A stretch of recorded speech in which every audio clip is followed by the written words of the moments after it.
Şahrımız hazır emin Manas şahrı olup kotoruldu. Manas şahrı olup kayranat aldı. Ben şu yerde bir ek oyun aytıp keteyim. Şahrga baylanıştı öyle ruhsat bersenizler. Sebebi degende komşuluk tartıda oylop pikirler aytıladi deyip köpçülükte köp oylop pikirler aytılaberadi bilesiz. Yok negiziden biz negizgi strategiyalык maksatты багыт кылып алышыбыз керек да. Көптөгөн адамдарыбыз, жөнөкөй адамдарыбыз, жашоочуларыбыз, жана башкаларыбыз көпчүлүк түшүнбөшү мүмкүн. Бирок стратегиялык багытты алганыбызда биз Жалал Абад шаарын Манас деп атаганыбыз бул эң туура болду. Себеби бул келечекке багытталган маселе. Туура мен деле ушу өмүр бою ушу Манас шаарында жашап, Манас шаарында, Жалал Абад шаарында жашап, Жалал Абад шаарында чоңоюп, Жалал Абад шаары биздин акылыбызга, эсибизге, денебизге, баары жагыбызга сиңип калган шаар, Жалал Абад. Мен деле Жалал Абадты жакшы көрөм, аталышын да жакшы көрөм, башкасын жакшы көрөм. Бирок ошол эле мезгилде, урматтуу тургандар, биз келечекке да ойлоп коюшубуз керек. Келечекти ойлошубуз керек. Мына Манас шаары деп атадык, буюрса, Кудай буюрса, азыркы мына биз сиздер менен чогуу азыркы муундагы адамдар ошол өзүбүзчө Манас, Жалал Абад шаары деп кыжаат боло беребиз. Бирок биздин кийинки муундарыбыз, азыр мектепте окуп аткандар, андан кийинкилер, азыр мына жаңы төрөлүп аткандар эртең Манас шаарынын тургуну болуп, өздөрүнүн өтө бийик духта сезишип, өздөрүнүн Манастын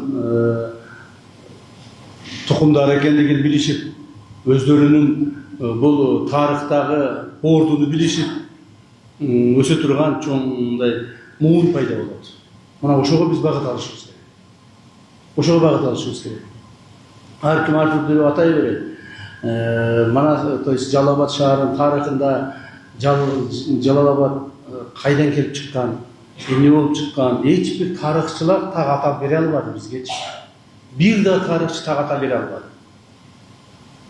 Бирөөсү айтат, тигил Ферганадан келип калган бир кишинин аты экен дейт. Бирөөсү айтат, бул баягы мусулман китептеринен алынган бир сөздөрдүн негизинде болгон дейт. Дагы бирөөсү айтат, кече бир жомокчу бир саясатчыбыз бар. Ал айтып атат, бир хан болгонбу, бир шах болгон экен, ошонун 5 баласы болгон экен. Бирөөсү Бегабад, бирөөсү Жалал Абад, бирөөсү Кемпирабад экен деп ал жомогун айтып отурат. То есть ошентип отуруп, муну тактаган эч ким жок. Тарых тактай албай койду. А Манас деген бул. Манас биздин ар бир кыргыздын канына сиңген, ар бир кыргыздын оюндагы, максатындагы, жүрөгүндөгү сөз. Мен Манастын тургунумун, мен Манастын тукумумун, мен Манас шаарынын жашоочусумун деген бул кандай деген чоң сыймык, туурабы? Сезгендер, билгендер, акылы барлар, тетиктүү акылы барлар жакшы түшүнүп атсаңыздар керек. Ошондуктан Манас шаарынын аталышы боюнча мен ойлоймун, биз эң туура стратегиялык багыттагы, келечектүү багыттагы жакшы туура чечим кабыл алдык деп эсептейм. Биз ушул маселени, биздин койгон шаардыктарыбыздын койгон маселесин колдой берген биздин урматтуу президентибизге ыраазычылык билдирип коелу. Рахмат. Урматтуу тургандар, эми мына Манас шаарыны мындан ары өркүндөтүү план проекттери боюнча мен дагы айтып кетейин. Манас шаары болгондон кийин, демек биз ошого татыктуу шаар болуп, Манас Кыргызстаныбыздагы эң бир алдыңкы шаарлардын катарына барып кошулуш керек. Ал үчүн көптөгөн эмгек керек, көптөгөн убакыт керек, көптөгөн адамдардын акыл эси керек, тажрыйбасы керек дегендей, жаштарыбыздын демилгеси керек. Ошону ар бирибиз чогулуп алып туруп, бир миштин болуп аракет кылышыбыз керек. Так, аракет кылышыбыз керек. Чын чынында Манас, Кудай буюрса, мен өзүмө ишенем, мен өзүмдай келечекке ишенип турам. Манас шаары чынында Кыргызстаныбыздын эң алдыңкы шаарларынын бири болот келечекте. Ал үчүн биз аракет кыла беришибиз керек.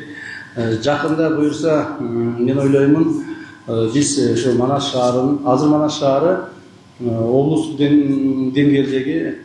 деңгээлдеги шаар. Биз эми муну республикалык деңгээлдеги шаарга айландырабыз. 2026 жылдан.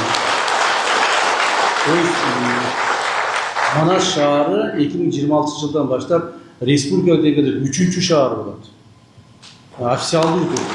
Бул Бишкек, Ош, анан Жалал Абад. Это все Манас болот. Так? Анан үчөө. Көрдүңөрбү, мен дагы деле Жалал Абад деп адашып кетип атам да, себеби Жалал Абад деген атты мен деле сүйчүмүн. Мен деле сүйөмүн. Бирок Кудай кааласа келечекте биздин Манас шаарыбыз андан да жакшы болот. Анан сырткары саясатчылар буга чейин айтып атышпады көпчүлүгү. Мен мына биринчи жолу айтып атамын. Ой, Манас шаары борбор болот экен, Манас шаары борбор болуп кетиши мүмкүн экен, тияк. Аны келечек көрсөтөт. Биз ошого татыктуу болсок, эмне үчүн болбойт? Болот, Кудай кааласа. Татыктуу болуш керек. Аны үчүн шаарыбызды даярдашыбыз керек, элибизди даярдашыбыз керек, журтубузду даярдашыбыз, психологиябызды даярдашыбыз керек. Борбор болуш бул ой эмес. Жөн эле борбор деп атап коюш болбойт. Ага даярданышыбыз керек. Аны үчүн биздин мына өзүңүздөр көрүп атасыңар, мына азыр эле ушул имараттан чыга калып эле карасаңар, кандай деген чоң бизде стройкалар жүрүп атат. Канчалык көптөгөн финансылык каражаттар Жалал Абадка келип атат.